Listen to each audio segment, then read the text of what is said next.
નમસ્કાર મિત્રો, નોલેજ ગુરુમાં ફરી એકવાર આપ સૌનું હાર્દિક સ્વાગત છે. મિત્રો, કોમ્પિટિટિવ એક્ઝામમાં પાઠ્યપુસ્તક આધારિત પ્રશ્નો અવારનવાર પૂછાતા હોય છે, જેને ધ્યાનમાં રાખીને નોલેજ ગુરુ દ્વારા ધોરણ 5 થી 10ના સામાજિક વિજ્ઞાનના પાઠ્યપુસ્તકમાંથી મોસ્ટ આઈએમપી કહી શકાય તેવા 750 જેટલા પ્રશ્નો અલગ તારવવામાં આવેલા છે. બરાબર, અગાઉ આપણે પાર્ટ 1 અને પાર્ટ 2 અગાઉ આપણે અપલોડ કરેલ છે. જો જોવાનું બાકી હોય તો જોઈ લેજો. તો આજનો વિડીયો શરૂ કરતાં પહેલાં હું આપ સૌને કહેવા માગીશ કે જો તમે ચેનલમાં નવા હો અને ચેનલને સબસ્ક્રાઈબ કરવાનું બાકી હોય તો ચેનલને સબસ્ક્રાઈબ કરી લેજો અને બાજુમાં આવતા બેલ આઇકન પર ક્લિક કરી લેજો, જેથી તમને અમારા આવનારા વિડીયોની નોટિફિકેશન મળતી રહે. તો શરૂ કરીએ આજનો વિડીયો, સામાજિક વિજ્ઞાન પાર્ટ 3. તો સૌથી પહેલા પ્રશ્ન જોઈએ, ચિત્રાંકન કરેલ પાત્રને શું કહેવાય છે? બરાબર, ચિત્રાંકન કરેલ પાત્રને શું કહેવાય છે એવો સવાલ પૂછાય તો ચિત્રાંકન કરેલ પાત્રોને ઘુસર પાત્ર કહેવાય છે. બરાબર, ચિત્રાંકન કરેલ પાત્રને ઘુસર પાત્ર કહેવાય છે. પછીનો પ્રશ્ન જોઈએ, પહેલાંના સમયમાં માણસના વસવાટનું ક્ષેત્ર કે સ્થાન ક્યાં નામે ઓળખાતું? બરાબર, એટલે કે આપણને એવો સવાલ પૂછાય કે પહેલાંના સમયમાં માણસ જ્યાં વસવાટ કરતો અથવા તો માણસનું જે સ્થાન હતું, બરાબર, જ્યાં જે સ્થાને એ રહેતો એ સ્થાન ક્યાં નામે ઓળખાય? બરાબર, તો જનપદના નામે ઓળખાતું. બરાબર, પહેલાંના સમયમાં માણસના વસવાટનું ક્ષેત્ર ક્યાં નામે ઓળખાતું? તો જનપદના નામે ઓળખાતું. ત્યાર પછીનો પ્રશ્ન જોઈએ, સમ્રાટ અશોકના પિતાનું નામ જણાવો. બરાબર, તો સમ્રાટ અશોકના પિતાનું નામ છે બિંદુસાર. બરાબર, આપણને એવો સવાલ પૂછાય કે સમ્રાટ અશોકના પિતાનું નામ જણાવો તો બિંદુસાર.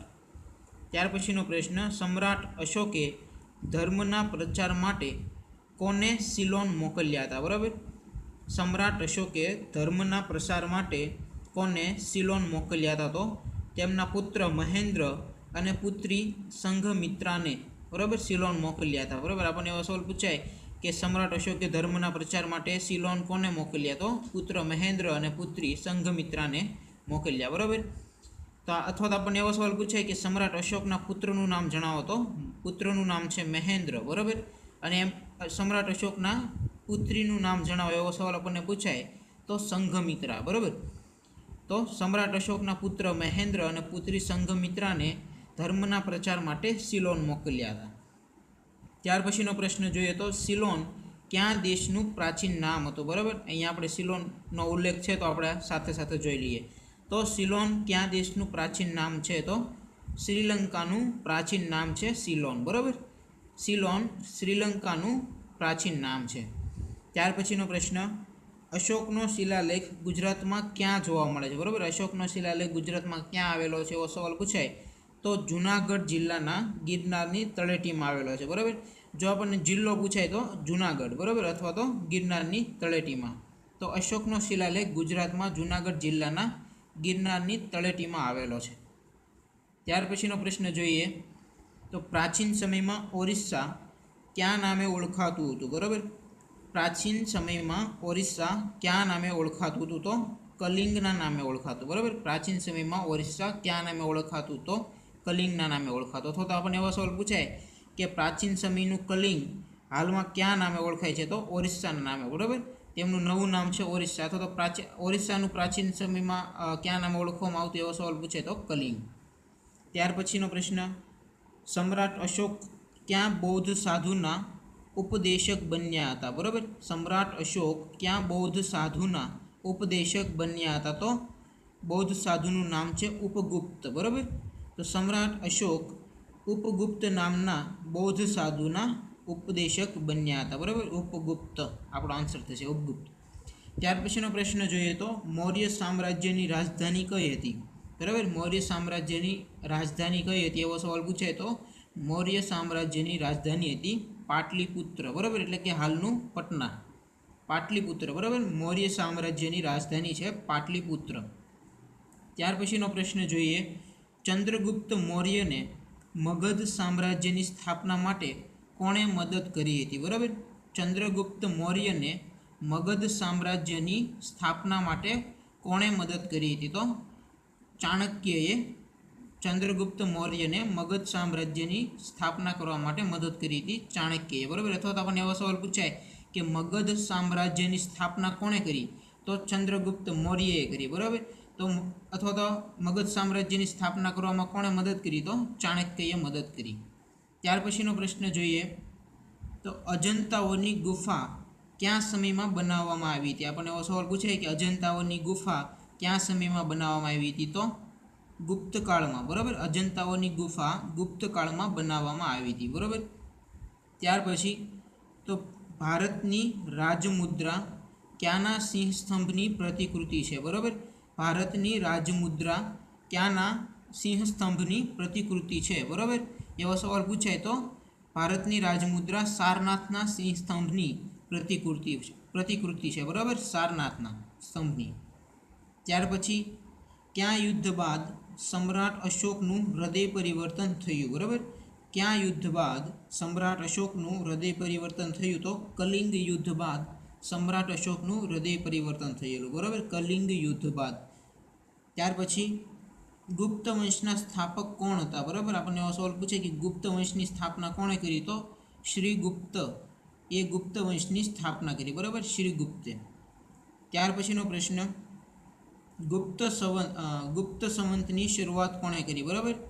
ગુપ્ત સંવંતની શરૂઆત કોણે કરી? તો ચંદ્રગુપ્ત પ્રથમે, બરાબર. ગુપ્ત સંવંતની શરૂઆત ચંદ્રગુપ્ત પ્રથમે કરી. ત્યાર પછીનો પ્રશ્ન જોઈએ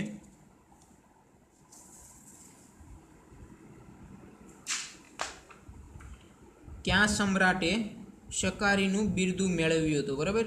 આપણને એવો સવાલ પૂછાય કે નીચેનામાંથી ક્યાં સમ્રાટે શકારીનું બિરુદ મેળવ્યું હતું? તો ચંદ્રગુપ્ત બીજાએ શકારીનું બિરુદ મળેલું, બરાબર. ચંદ્રગુપ્ત બીજાને શકારીનું બિરુદ મળેલું, બરાબર. એટલે આપણને એવો સવાલ પૂછાય કે ક્યાં સમ્રાટે શકારીનું બિરુદ મેળવ્યું? તો ચંદ્રગુપ્ત બીજાએ. આપણને એવો સવાલ પૂછાય કે નીચેનામાંથી કયો સમ્રાટ વિક્રમાદિત્યના નામે પણ ઓળખાય છે? બરાબર. અથવા તો તેમનું ઉપનામ છે વિક્રમાદિત્ય. તો ચંદ્રગુપ્ત બીજાનું ઉપનામ છે, બીજું નામ છે વિક્રમાદિત્ય, બરાબર.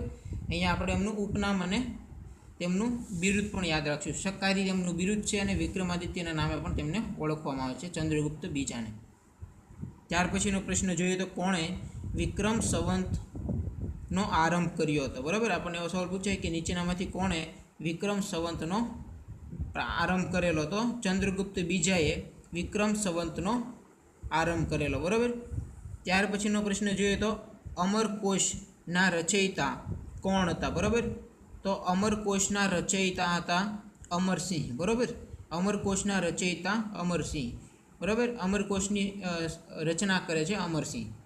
ત્યાર પછી વરાહ મિહિર ક્યાં રાજાના સમકાલીન હતા? બરાબર. વરાહ મિહિર ક્યાં રાજાના સમકાલીન હતા? તો ચંદ્રગુપ્ત બીજાના સમકાલીન હતા, બરાબર. વરાહ મિહિર ક્યાં રાજાના? તો ચંદ્રગુપ્ત બીજાના સમકાલીન હતા, બરાબર. અથવા તો એવો સવાલ પૂછે કે વહાર મિહિર ક્યાં રાજાના સમયગાળાના હતા? તો ચંદ્રગુપ્ત બીજાના સમયમાં થઈ ગયેલા, બરાબર. વરાહ મિહિર. ત્યાર પછી કાલિદાસ ક્યાં રાજાના સમકાલીન હતા? એવો સવાલ પૂછાય તો કાલિદાસ પણ ચંદ્રગુપ્ત બીજાના સમકાલીન હતા, બરાબર. કાલિદાસ. તો આપણે અહીંયા બંનેનું યાદ રાખશું કે ચંદ્રગુપ્ત બીજાના સમકાલીન હતા વહાર મિહિર અને કાલિદાસ.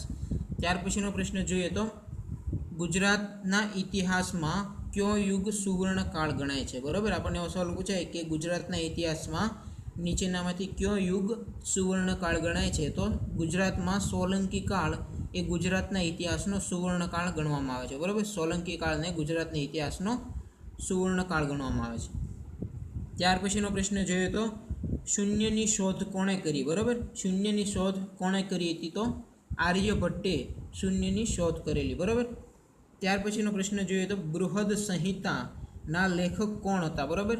તો આપણને એવો સવાલ પૂછે કે બૃહદ સંહિતાના લેખકનું નામ જણાવો? તો વરાહ મિહિર, બરાબર. એ બૃહદ સંહિતાના લેખક છે.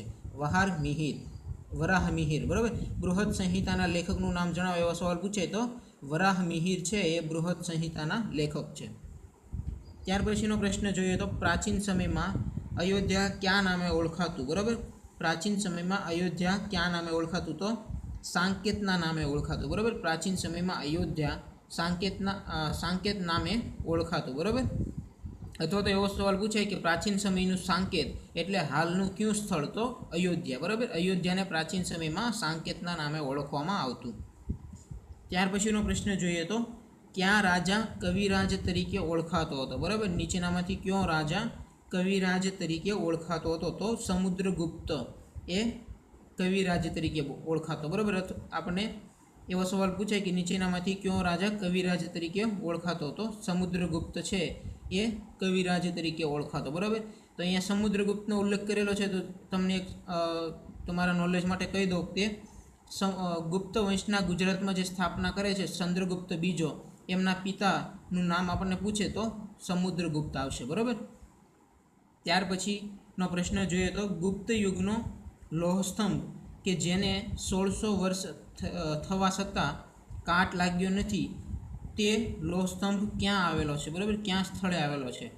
ગુપ્ત યુગનો લોહસ્તંભ કે જેને 1600 વર્ષ થવા છતાં કાટ લાગ્યો નથી, તે ક્યાં સ્થળે આવેલો છે? એવો સવાલ પૂછાય તો દિલ્હી પાસે મહરોલી ખાતે લોહસ્તંભ આવેલો છે. બરાબર, આપણને એવો સવાલ પૂછાય કે ગુપ્ત યુગનો લોહસ્તંભ કે જે 1600 વર્ષ થવા છતાં કાટ લાગ્યો નથી, તે ક્યાં સ્થળે આવેલો છે? તો દિલ્હી ખાતે, દિલ્હી નજીક મહરોલી ખાતે લોહસ્તંભ આવેલો છે. ત્યાર પછીનો પ્રશ્ન જોઈએ તો વાઘભટ્ટ ક્યાં ક્ષેત્ર સાથે સંકળાયેલા હતા? બરાબર, આપણને એવો સવાલ પૂછાય કે વાઘભટ્ટ નીચેનામાંથી ક્યાં ક્ષેત્ર સાથે સંકળાયેલા હતા? તો આયુર્વેદ સાથે સંકળાયેલા હતા. બરાબર, વાઘભટ્ટ આયુર્વેદ સાથે સંકળાયેલા હતા. ત્યાર પછીનો પ્રશ્ન જોઈએ તો સમગ્ર ગુપ્ત, બરાબર, સમગ્ર ગુપ્ત સામ્રાજ્યના વિવિધ ભાગો પાડવામાં આવ્યા હતા. આ વિભાગ ક્યાં નામે ઓળખાતો? બરાબર, તો ગુપ્ત સામ્રાજ્યમાં વિવિધ ભાગોનું શાસન કરવા માટે અલગ અલગ સામ્રાજ્યના અલગ અલગ વિવિધ ભાગો પાડેલા, તો એ દરેક ભાગ ક્યાં નામે ઓળખાતો? એવો સવાલ પૂછાય કે સમગ્ર ગુપ્ત સામ્રાજ્યના વિવિધ ભાગો પાડવામાં આવેલા આ ભાગ ક્યાં નામે ઓળખાતો? તો દરેક ભાગ પ્રાંતના નામે ઓળખાતો. બરાબર, પ્રાંતના નામે. ત્યાર પછીનો પ્રશ્ન જોઈએ તો ગુપ્ત સામ્રાજ્યમાં જિલ્લો ક્યાં નામે ઓળખાતો? બરાબર, આ સવાલ મોસ્ટ આઈએમપી કહી શકાય તેવો સવાલ છે. ગુપ્ત સામ્રાજ્યમાં જિલ્લો ક્યાં નામે ઓળખાતો હતો? તો ગુપ્ત સામ્રાજ્ય દરમિયાન જિલ્લાને વિષયના નામે ઓળખવામાં હતો. બરાબર, હાલમાં આપણે જે જિલ્લા તરીકે ઓળખીએ છીએ એમને ગુપ્ત સામ્રાજ્ય દરમિયાન જિલ્લાને વિષયના નામે ઓળખવામાં આવતું. બરાબર, તો આજના પાઠમાં આપણે અહીં સુધી રાખીએ.